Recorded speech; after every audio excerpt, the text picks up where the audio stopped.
Uma das minhas cenas favoritas de Deadpool é quando ele interage com a audiência.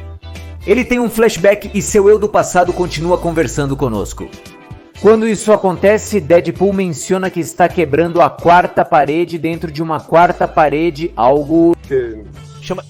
16 paredes. E eu gosto muito dessa cena porque ela leva um passo além deste recurso que vimos tantas vezes, onde um personagem fala com a audiência, algo que conhecemos como quebrar a quarta parede. Quando falamos em quebrar a quarta parede, a primeira coisa que pensamos são personagens fictícios, que falam diretamente com a audiência, desde Zach Morris e Malcolm no meio, até Ferris Bueller ou Deadpool.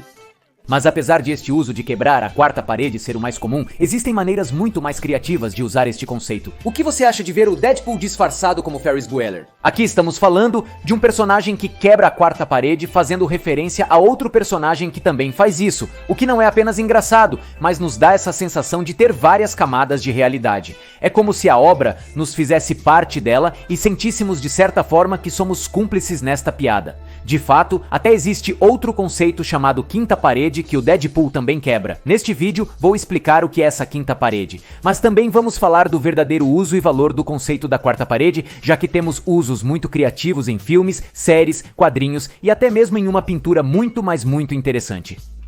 Bem-vindo ao Go, o Monitor Geek, doses de cultura e vitamina geek para a mente. Hoje vamos explicar o conceito da quarta e da quinta parede. Apesar de que quebrar a quarta parede pode parecer um termo moderno, ou que tem a ver com o cinema e a televisão, a realidade é que este conceito nasce do teatro do século XVIII lugares, onde havia 3 paredes físicas laterais, e a quarta parede se referia a esta linha imaginária que existe entre o palco e o público. Isso não significa que a quarta parede não tenha sido quebrada antes, apenas que o termo foi criado neste século. De fato, desde o antigo teatro grego podemos encontrar exemplos onde os atores falavam com o público através de monólogos ou solilóquios. Mas muito cuidado com isso. Atualmente, muitas pessoas pensam que a quarta parede serve apenas para ser quebrada, mas sua função é muito mais importante.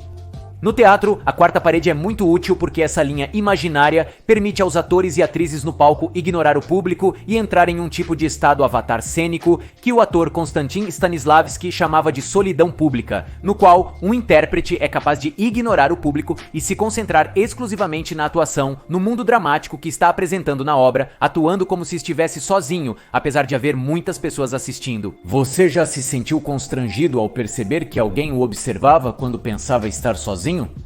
Isso ocorre porque agimos diferentemente quando estamos sozinhos.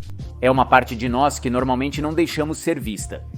Por outro lado, essa quarta parede ajuda o público a alcançar a suspensão da descrença, que é esse pacto inconsciente que temos com as obras fictícias, através do qual podemos aceitar que existem mundos fantásticos que têm suas próprias regras.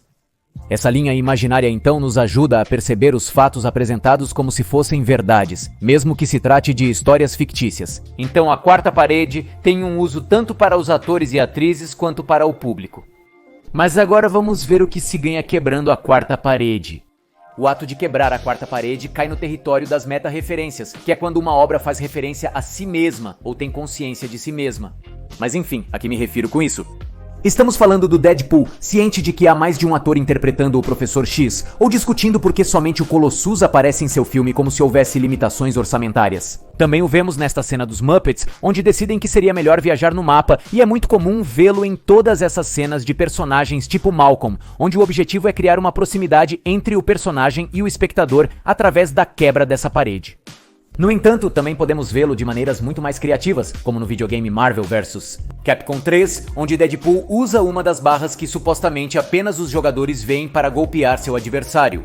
Também o vemos em um painel do Coringa mudando a página do quadrinho ou She-Hulk viajando entre vinhetas.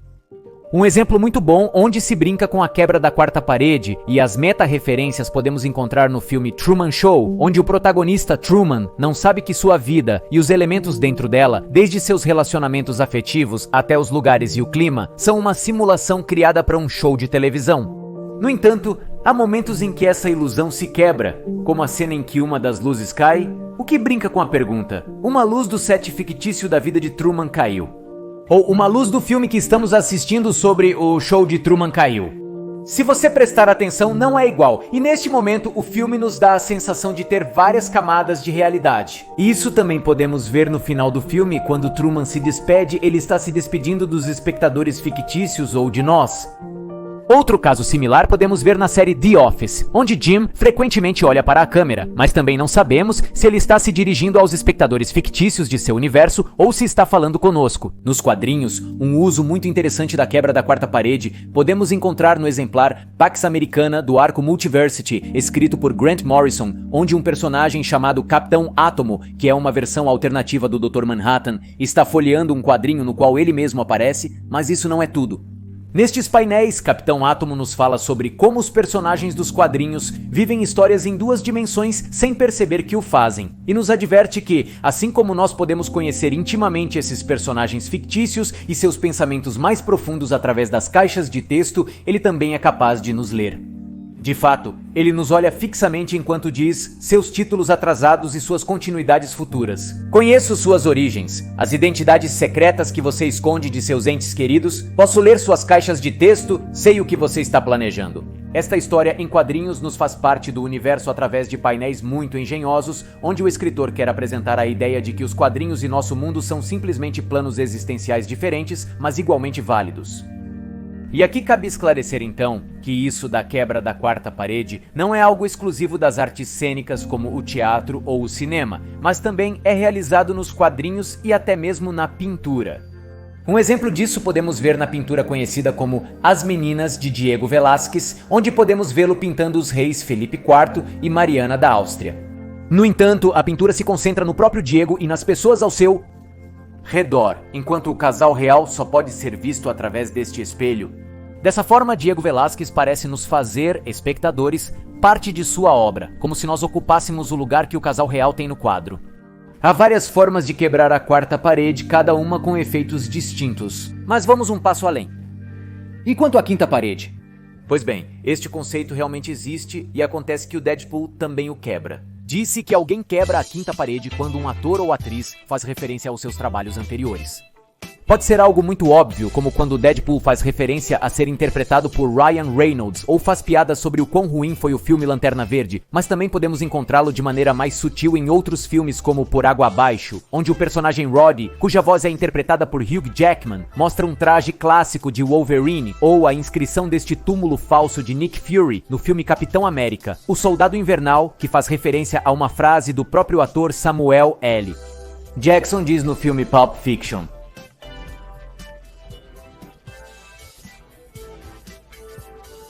no entanto, não encontrei de onde vem este termo ou quem o cunhou, mas vi que é muito usado em blogs de internet, então tenho a impressão de que se trata de um termo que é usado para um tipo muito específico de quebra da quarta parede ou meta-referência, mas que ainda é a mesma coisa.